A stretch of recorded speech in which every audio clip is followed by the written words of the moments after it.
Ok, maintenant, variance de la loi normale. Donc, en termes de théorème, si x suit une loi normale de paramètre mu sigma, alors la variance, ça fait sigma carré. On va calculer ça rapidement. On va prouver ça.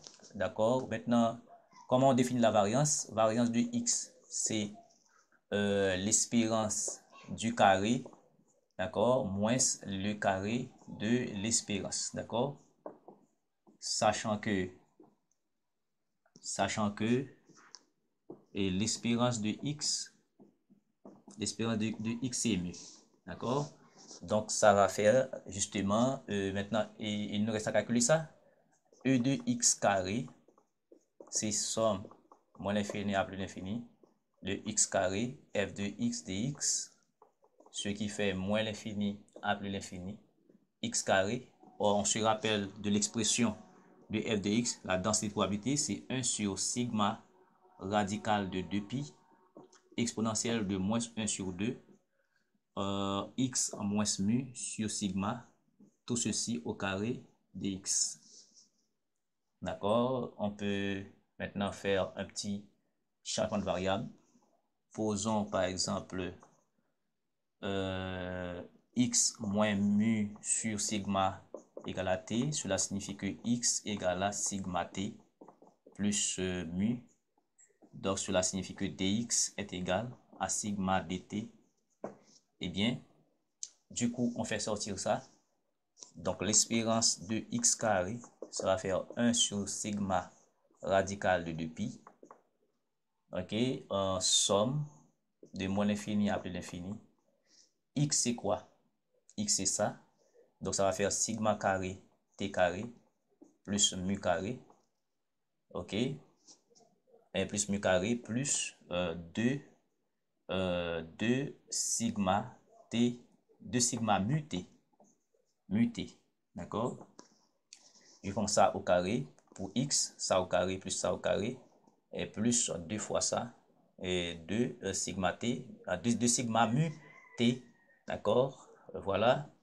Pour x. Et puis, exponentielle de moins 1 sur 2. Tout ceci c'est t. Ça fait t carré. Et puis dx est remplacé par sigma dt. D'accord? Et bien, du coup, sigma ici, on n'a plus.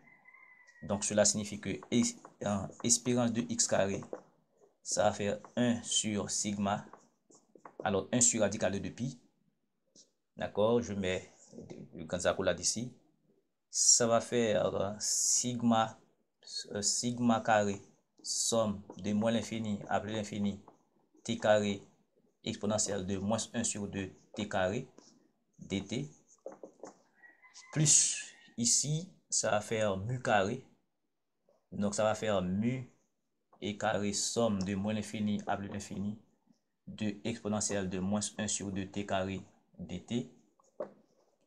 Et puis plus ici, je vais prendre 2 un sigma mu somme de moins l'infini à plus l'infini. Et je vais rester t exponentielle de moins 1 sur 2 t carré et puis dt. Donc rapidement, il faut commencer par identifier quelque chose. Ici, ça fait 0, c'est déjà calculé. Cet intégral est impair. Cet intégral est impair, c'est déjà calculé. Sur moins l'infini à plus l'infini, ça fait 0. Ici, cette intégrale, et ça nous a donné ici, ça nous a donné radical de pi. Maintenant, il nous reste à calculer ça, que nous désignons par un j. D'accord? Je vais poser j. J égale à moins l'infini à plus l'infini. D'accord? De t carré exponentielle de moins 1 sur 2 t carré dt. Cette intégrale est paire. Je peux faire sur moins l'infini à plus l'infini, ça va faire 2 somme de 0 à plus l'infini t carré. Bon, maintenant, ici, je vais faire un jeu. Quel jeu je vais faire? Je vais mettre un moins ici. Je vais dire t par moins t ici, exponentielle de moins 1 sur 2 t carré dt. Parce que ici, je suis en train de faire apparaître la dérivée de moins 1 demi t carré comme étant moins t. D'accord, je mets un moins et puis c'est pas grave. Maintenant, nous avons le produit de fonctions ici. Il faut intégrer par partie. D'accord, nous allons intégrer par partie. D'accord, intégration par partie. IPP, intégration par partie. UdV, on se rappelle, c'est UV moins somme de VDU. Ok, eh bien ici on va poser U égale à T. U égale à T, cela signifie que U égale à T, cela signifie que DU c'est DT. DV égale à moins T exponentielle de moins 1 demi et T carré, une primitive de ça fait V égale à exponentielle de moins 1 sur 2 T carré. D'accord? Parce que quand on a somme de U' exponentielle de U, donc ça fait exactement exponentielle de U. Ok? Qu'est-ce qu'il me faut? Maintenant, je reviens ici. J égale, c'est moins 2. Moins 2. D'accord? Moins 2. Maintenant, cette intégrale fait UV. Ça fait T exponentielle de moins 1 sur 2 T carré, qui est pris entre moins l'infini. Alors, 0 à plus l'infini. D'accord? Moins, d'accord, moins somme de VDU, somme de 0 à plus l'infini, V, c'est exponentielle de moins 1 sur 2 T carré, dt. D'accord? Et comme toujours, cette intégrale maintenant, vous remarquez ici, j'ai 0, la moitié, donc moins l'infini à plus l'infini, donc c'est la moitié. Donc tout ceci fait radical de 2pi. Et bien ici, ça va donner radical de 2pi sur 2. D'accord? De moins l'infini à plus l'infini, ça donne radical de 2pi. Mais de 0 à plus l'infini, ça fait la moitié. Eh bien, J égale, d'accord? Moins par moins, ça fait plus. Ça va me donner 2. 2 par radical de 2pi sur 2. Donc tout ceci, donc J égale à radical de 2pi. Bon. Eh bien, je vais simplement remplacer, d'où E de x carré égale j'ai 1 sur radical de 2pi ici. Ok, je vais rester ici sigma carré, mais et tout ceci, d'accord, disons mieux, et ça que nous avons posé, ok, on a posé, ok, ça fait 2 fois quelque chose, ça va faire ici, ça fait radical, ça fait sigma carré,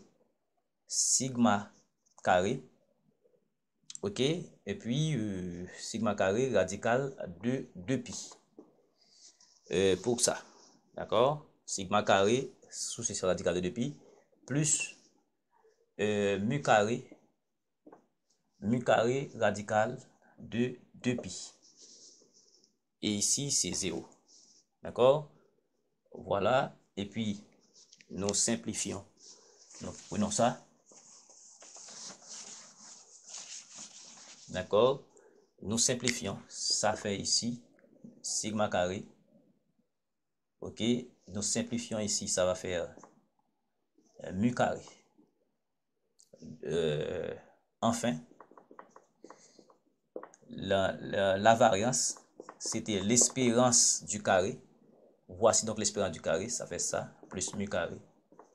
Moins le carré de l'espérance était mu, donc ça fait mu carré. D'où V de x égale à sigma carré. Donc en résumé, ok, si x suit une loi normale de paramètres mu et k-type, d'accord, mu sigma, alors l'espérance de x, c'est mu, et que la variance de x, c'est sigma carré. D'accord?